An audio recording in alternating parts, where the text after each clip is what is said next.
The judge he could only do like a certain range of sentencing. Yeah, yeah. Once again, the judge he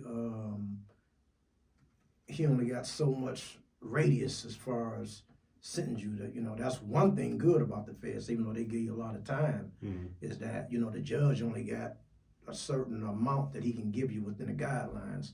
It's a brackets. They were brackets, but however, mine was from 10 to life, natural life, was my guideline bracket. Now, far as when they added up the charges as well as my previous convictions and things of that nature, I fell in between 20 years and 30 years.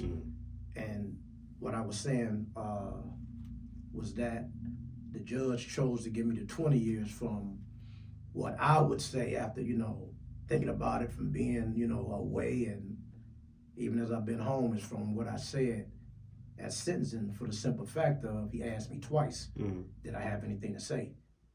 And the more I think about it, I know he was looking for some remorse from me. So the first time he asked me, did I have anything to say before he sentenced me? And I told him no. And then once again, I was thinking about, all type of guys that I had talked to before sentencing.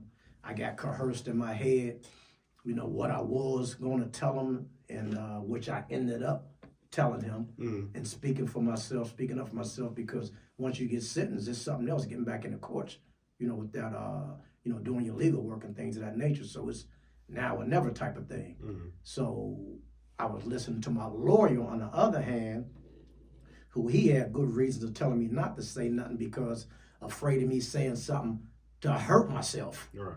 And give me more time, which I had played the fifth and, had him and the jury, so I didn't say nothing the whole way through the trial, so the judge didn't even know how my voice sounded. So throughout a week trial.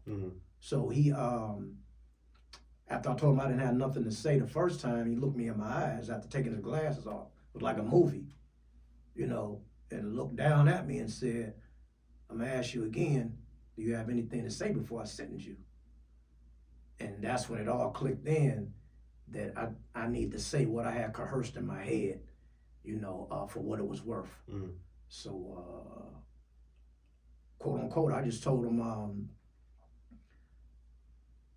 first of all, I know you got a job to sentence me by the court of law because I got found guilty in your courtroom. I say, secondly, I'm not the big bad wolf that the prosecutor, Mr. Gregory Nascott, tried to make me out to be. I say, third of all, I would just like to get home to my 4 sons as soon as possible. In God's name. So with that being